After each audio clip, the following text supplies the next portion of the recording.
उसी में रहेंगे। उत्सव है वहाँ, हर एक साल जाते हैं। यद्यपि बहुत स्वस्थ नहीं है, लेकिन फिर भी हम जाएंगे। तो अगर किसी को उस दरमियान गुरुधाम आना हो तो आ सकते हैं, हम गुरुधाम में रहेंगे, या वहां आने से हमसे भेंट भी होगा, मंदिर का दर्शन भी होगा और सभी देखेंगे। तो ये एक सूचना है। और हाँ, नए साल में आप लोगों के होठों पर मुस्कुराहट देखना चाहता हूँ। सुख में सब हंसते हैं, जो दुख में भी मुस्कुराता रहता है उसे योगी कहते हैं। सुख में सब हंसता है, लेकिन जो दुख में भी मुस्कुराते रहता है उसे योगी कहते हैं, क्योंकि उसको सुख और दुख का समान अनुभव होता है। सुख दुखे समय लावा लाभ हो गया देव। आइए नव वर्ष में खुद भी हंसे और सबको हंसाएं। अपने भी खुश रहिए और सबको खुश रखिए। यही मेरा 2021 का संदेश है। अपने भी हंसिए और सबको हंसाइए, जोक सुनाइए, गुदगुदाइए, कुछ ऐसी बातें बोलिए जिससे सामने वाला हंस दे। आप भी हंसिए और सबको हंसाइए। मेरे आंख का ऑपरेशन ठीक हो गया, अब देखने में पड़ रहा हूँ। लाइट भी आ गया है, 1 हफ्ते में चश्मा दे देगा। इसके पीछे भगवान की कृपा और आप लोगों की सद्भावना। सन 1921 हम सबों के लिए सुखमय होगा, समान जीवन बहाल होगा और लोग गतिशील होंगे। आप सबों के परिवार में खुशी और आनंद के लिए भगवान से प्रार्थना करता हूँ। दिन दिन करके महीना, महीना महीना करके साल, और साल साल करके जीवन चला जाता है। सब लोग सोचते हैं कि आज हम जैसे हैं वैसे ही रहेंगे। जब सदग्रंथ पढ़ते हैं, गुरु का उपदेश सुनते हैं, तब लगता है कि नहीं, एक दिन हमें मरना भी पड़ेगा, इसे टाला नहीं जा सकता। फिर एक छटपटाहट होती है। हम साधन करते हैं, स्वाध्याय करते हैं, सत्संग करते हैं, फिर भी कुछ दिनों बाद लगता है कि हम जहां के तई हैं। इसके 2 कारण। साधन हम नियम से नहीं, साधन करते तो हैं, कुछ लोग तो नहीं करते हैं, लेकिन कुछ लोग करते हैं, लेकिन नियम से नहीं करते, मन लगाकर नहीं करते, समय पर नहीं। रोज करें और एक समय पर करें, तभी साधन का प्रभाव समझ में आएगा। स्वाध्याय भी करते हैं, पढ़ते भी हैं, लेकिन उसके जैसा आचरण नहीं करते। सत्संग किया, उससे मेरा मनोरंजन हुआ, लेकिन हम उनके अच्छे उपदेश को जीवन में उतार नहीं सकते।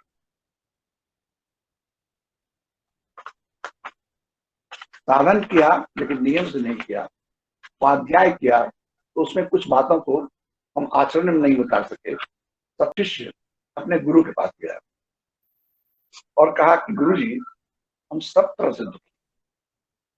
गुरु जी ने कहा, तुम्हें क्या दुख है? शिष्य बोला कि एक दुख हो तो बताओ।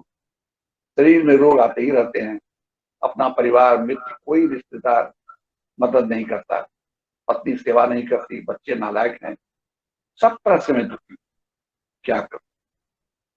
गुरु जी ने कहा, तुम्हारे सारे दुखों का कारण है तुम ही हो।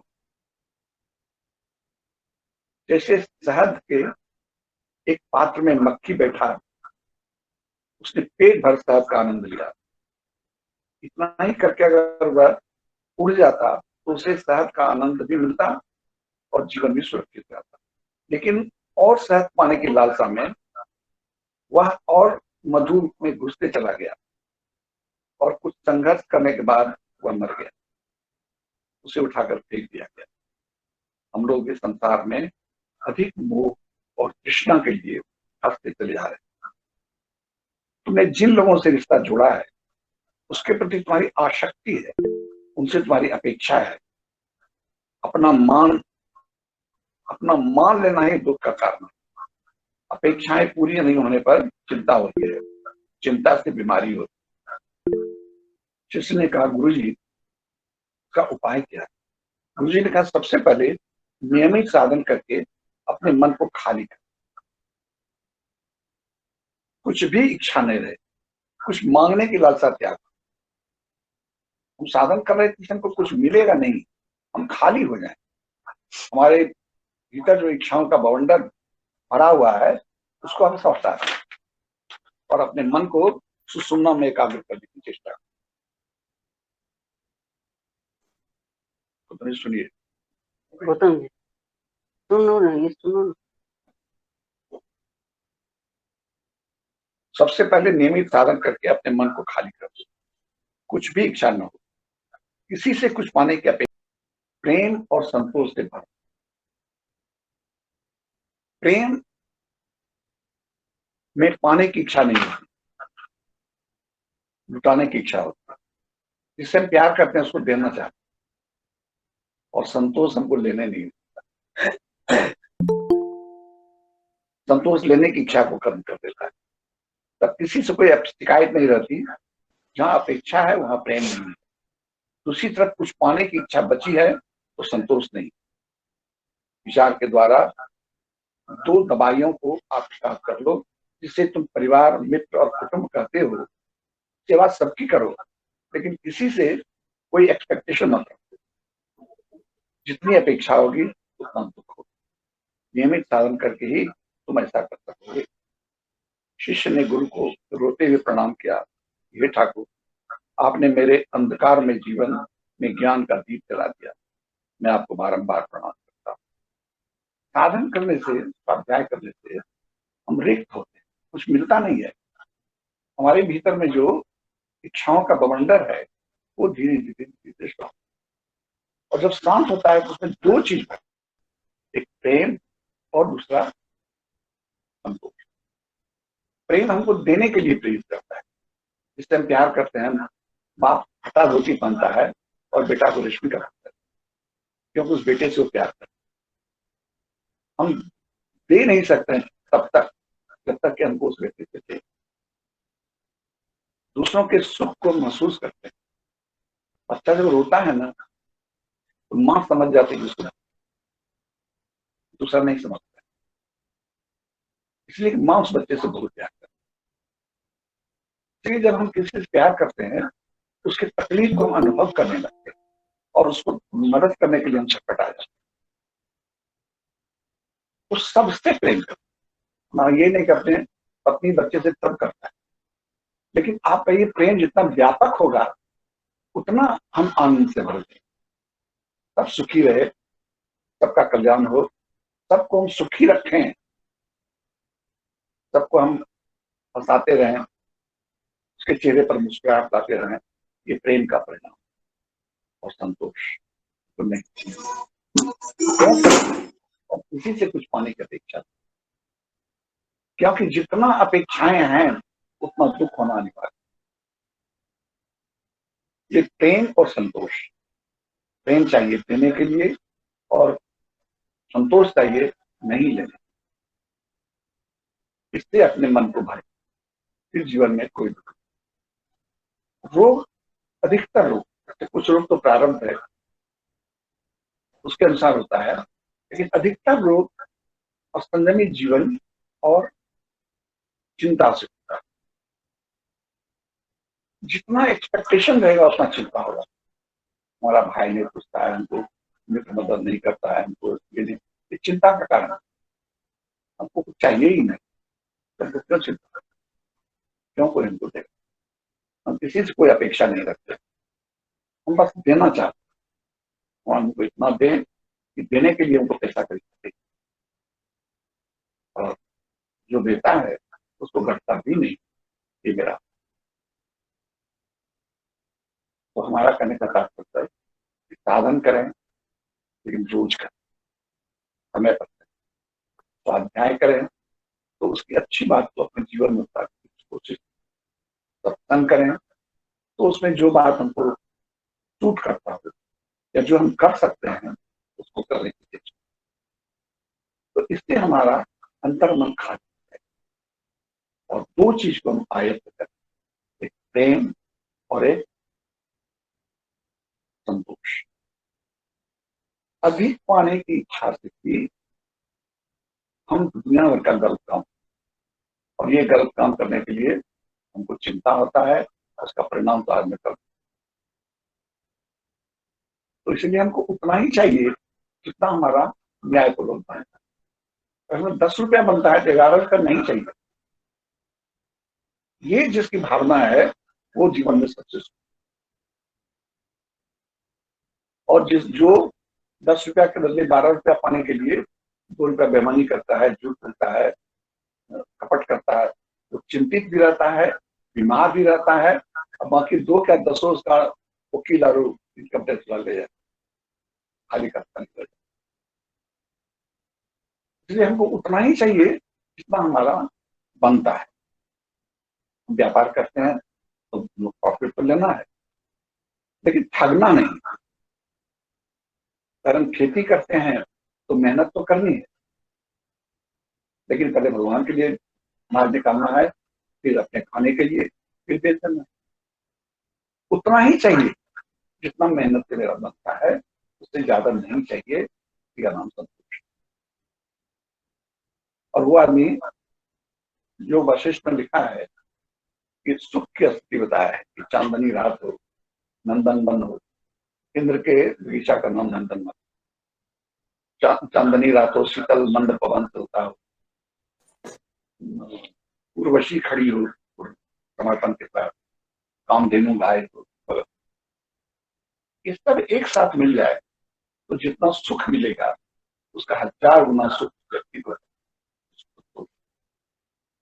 इसको ही चाहिए ही नहीं। चाह गई चिंता गई, मनमा वे परवाह, जाको कुछ नहीं चाहिए वही कहा, उससे सब धनी कोई, उससे सब सुखी कोई। इसलिए संतोष अधिक नहीं चाहिए। हाँ, जितना बनता है उसको जरूर, वो मेरा अधिकार है, लेकिन अधिक नहीं। और अधिक अगर चाहिए, इच्छा है हमारी, तो भगवान है ना मन, लेकिन हम कोई गलत तरीका नहीं है। दूसरा प्रेम। प्रेम जितना व्यापक होगा वो आदमी उतना बड़ा संत। प्रेम जिसका अनंत हो गया वो व्यक्ति संत। प्रेम है सबके भीतर, लेकिन वो लिमिटेड है। हम अपने पति से प्यार करते हैं, बच्चों से करते हैं, रुपया से करते हैं, लेकिन अपने भाई से नहीं। अगर करते तो लड़ाई नहीं। अपने पड़ोसी से नहीं करते, करते तो उसकी मदद किया। वृद्ध से नहीं करते, बूढ़ा आदमी से नहीं करते, करते तो उसके पास कर दे बैठते हैं। हम रोगी से प्रेम नहीं करते, करते तो उसको सहानुभूति देते। जब प्रेम व्यापक है वो सबसे, वो जितना अपने बच्चे को प्यार करता है उतना ही अपने भाई को भी। घर में कलह होगा ही नहीं, नहीं होगा तो उससे ऐसा सुखी कौन। प्रेम का दायरा बढ़ाना। नहीं चाहिए हमको हिस्सा, नहीं चाहिए धन। अगर एक बीघा खेत है और उस बंटवारा हो रहा है, कोई कहता है कि हम 10 डिग्री 25 में ज्यादा लेंगे, हम कहेंगे ले लीजिए, क्योंकि इस 10 डिग्री अगर हम नहीं देंगे हमारा प्रेम चल जाएगा। इसलिए ये ये ये जमीन मेरे लिए महत्वपूर्ण नहीं है, आपके प्रति जो मेरा प्रेम है वो नहीं था। जब धन ले लीजिए, अपना प्रेम मत लड़िए, मत झगड़िए। और मैं अपने अनुभव के आधार पर कह रहा हूँ, और सच बात है, जो इस तरह का जीवन जिएगा उसको जीवन में कोई कमी नहीं। उसको जो है सो जो उसकी आवश्यकताएं हैं काम व्यक्त, वो तो सब देख रहे हैं। जब मुसलमान लोग अजान देते हैं उसको उठ के अल्लाह करते हैं कि वो अल्लाह, जो भी उनका तरीका है। कबीर मुस्कुरा रहे थे, कितना चिल्लाते का है, भगवान बह रहा है क्या। पर चींटी के तब नूपुर बाजे वो भी साहिब सुनता है। चींटी को चलने से जो पश्चात होता है वो भी भगवान सुनते हैं। चींटी के तब दुकुल वाले को भी दर्द होता है। तो जब हम दूसरों से प्रेम करते हैं, अधिक लेना नहीं चाहते, धर्मयुक्त जीवन जीते हैं, तो हमारी जो आवश्यकता है वो भगवान महसूस करते हैं। उसके बेटे की शादी होनी, बेटे की करते हैं, और वो पूरा करते हैं, क्योंकि हमारे वो बड़ी संवेदनशील है। वो हमारे हर एक कमी को महसूस करते हैं। हमारी विनती ये है, देखो देखो तार है, तार है, तार है। हमारी विनती ये है कि साधन करें तो रोज करें, समय से करें, स्वाध्याय करें तो खाली किताब पढ़ के रख मत, उसमें देखें कि इसमें क्या चीज आचरण में उतार सकते। अब शुरू तो कीजिए, सत्संग करें तो खाली मनोरंजन के लिए नहीं, उससे कुछ लाभ, और अपने हृदय को एकदम खाली कर। खाली कैसे होगा? कुछ पाने की इच्छा ही नहीं, इसी का नाम वासना है। तो वो हमारे हृदय में तो कुछ नहीं है। बस हम दो चीज से अपने हृदय को भर सकते हैं, एक प्रेम और दूसरा संतोष।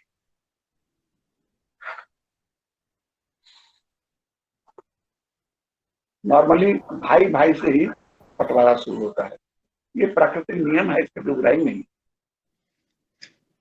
लेकिन उसमें प्रयास ये रहे कि सामने वाले को ज्यादा मिले, हमको थोड़ा कम भी लगा, सामने वाला भी तब अच्छा, बदले दे। सामने वाला भी अच्छा है, भैया दे रहे हैं।